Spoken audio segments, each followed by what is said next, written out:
আসসালামু আলাইকুম প্রিয় শিক্ষার্থীরা, আশা করি সবাই ভালো আছো। তো দেখো, রবিবার থেকে খুলছে সব শিক্ষা প্রতিষ্ঠান। আমাদের যে 15 আগস্ট, এই 15 আগস্ট এটা জানানো হয়েছে। আগামী রবিবার থেকে সব শিক্ষা প্রতিষ্ঠান খুলে দিয়ে শিক্ষা কার্যক্রম শুরুর নির্দেশ দেওয়া হয়েছে। বৃহস্পতিবার 15 আগস্ট শিক্ষা মন্ত্রণালয়ের মাধ্যমিক ও উচ্চ মাধ্যমিক বিভাগের উপসচিব মোসাম্মত রহিমা আক্তারের সই করা এক অফিস আদেশে এ তথ্য জানা যায়। এতে বলা হয়েছে, শিক্ষা প্রতিষ্ঠানসমূহ খুলে দিয়ে শিক্ষা কার্যক্রম শুরু করার জন্য প্রধান উপদেষ্টা এর নির্দেশনা প্রদান করেছেন।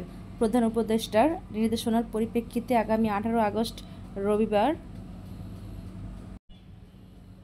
থেকে শিক্ষা প্রতিষ্ঠানসমূহ খুলে দিয়ে শিক্ষা কার্যক্রম শুরু করার প্রয়োজনীয় ব্যবস্থা গ্রহণের জন্য সংশ্লিষ্ট সবাইকে অনুরোধ করা হলো। সরকারি চাকরিতে কোটা সংস্কারের দাবিতে শিক্ষার্থীদের আন্দোলন গণ আন্দোলনের রূপ নেওয়ার পর গত 16 আগস্ট অনির্দিষ্টকালের জন্য স্কুল কলেজ সহ সব শিক্ষা প্রতিষ্ঠান অনির্দিষ্টকালের জন্য বন্ধ ঘোষণা করা হয়। তাই এখন আবার বলা হয়েছে যে 18 আগস্ট বিদ্যালয় খুলে দেওয়া হবে। ঠিক আছে, এটা আমাদের বলে দেওয়া হয়েছে। তাই তোমরা এই দুইটা সংবাদে আমরা প্রকাশ পেয়েছি, তাই দুইটা আমরা তোমাদেরকে বলে দিলাম।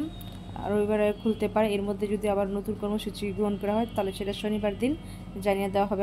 আপাতত বলা হচ্ছে যে 18 আগস্ট রবিবার থেকে শিক্ষা প্রতিষ্ঠানসমূহ সব খুলে দিতে এবং ক্লাস পর্যায়ক্রমে শুরু করতে এবং সকল কার্যক্রম শুরু করতে। ঠিক আছে, তো আমি এখানেই সকল নিউজ আপডেটগুলো দিয়ে থাকবো এবং তোমাদের ক্লাস ভিত্তিক সমস্যার সমাধান দিয়ে থাকবো। তোমার চ্যানেলটি অবশ্যই সাবস্ক্রাইব করে রাখবে সকল নিউজ আপডেট পেতে। তো আমি এখন এখানে বিদায় নিচ্ছি। সবাই ভালো থেকো, সুস্থ থেকো। আল্লাহ হাফেজ।